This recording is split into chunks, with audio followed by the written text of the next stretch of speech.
Hello, as promised, I'm making a little video about the Working Together for Change project that I've been posting in and out of the Slack group.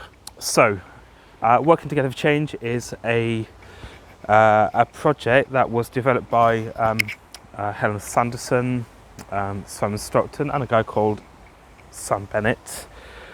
And it uses person-centered thinking tools in order to find out how to improve services in a given area and a given location. So what it essentially is finding out is what works, what doesn't work, and what's important for the people in a given area. So there's 3 stages to a Working Together programme.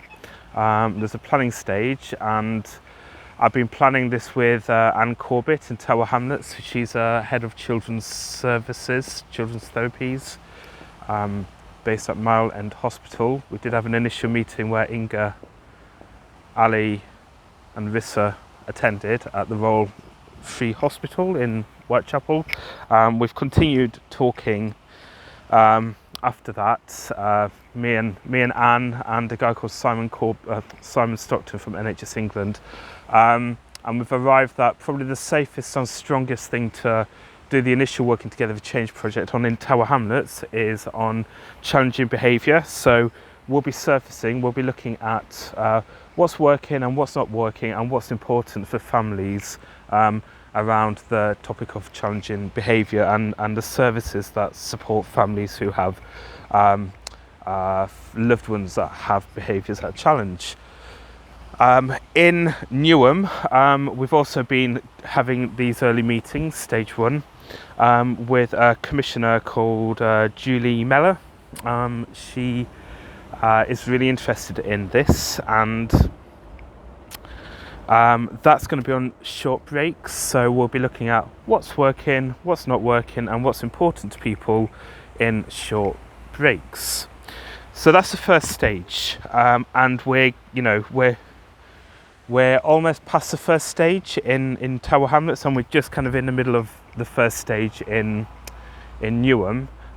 Next Wednesday, December the 4th, we'll have the proper first planning meeting. So any Newham residents or anybody that uses Newham services are welcome to come if they want to get involved in this. It is important that we do have people with lived experience as early as possible. The second stage will be actually gathering data from the community. Okay, so this will be sending out surveys to families through various different channels, and we'll be working with the relevant organisations in Tower Hamlets and Newham to get the answers about what's working, what's not working, and what's important for people.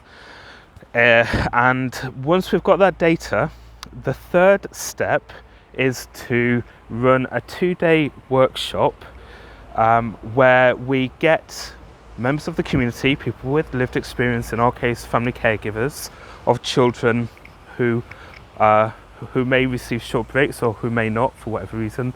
In Newham and in Tower Hamlets would be family caregivers who have children with challenging behaviours that challenge.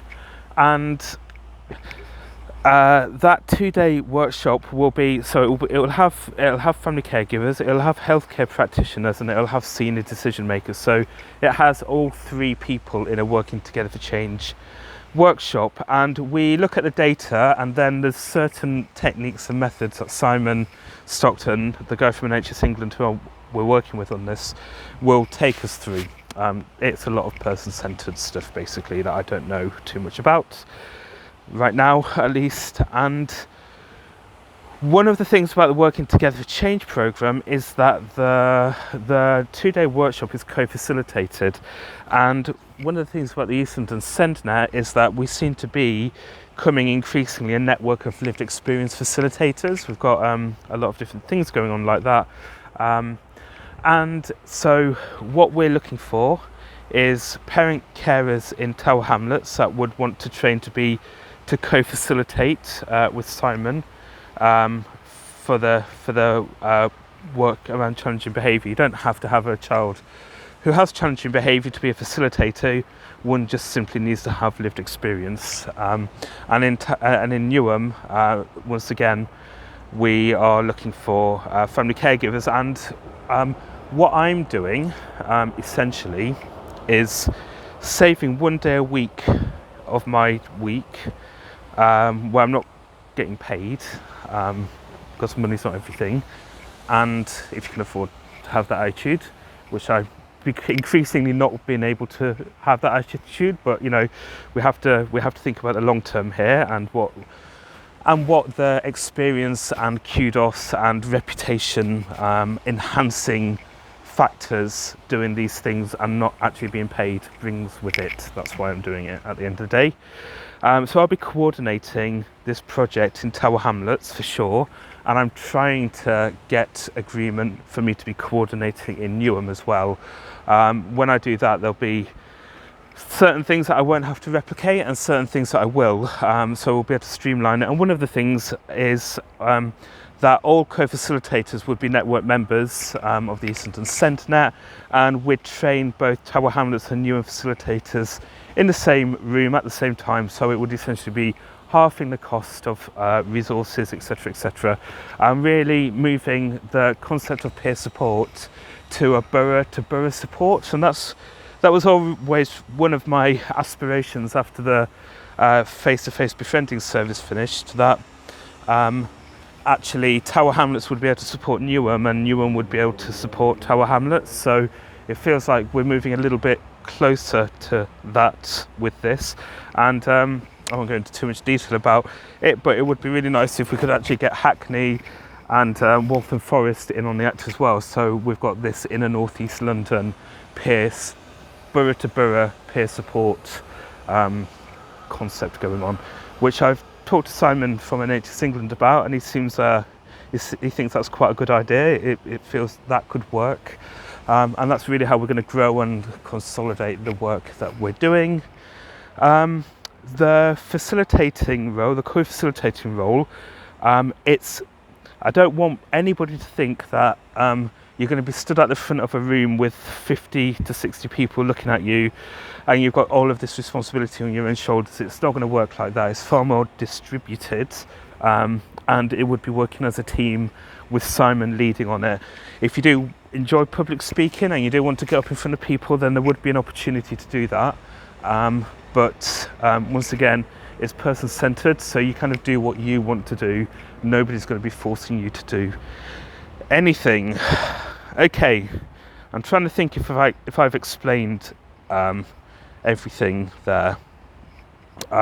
It's cyclical. Working together for change is cyclical. That means that we do it once, and then we do it again, and then we do it again, and we do it again, and we embed it within the area. And Simon will leave at some point. He won't need to do it, and we will take over delivering working together for change embedded in Tower Hamlets and Newham. That's the idea, and you know, we probably will get commissioned at that point.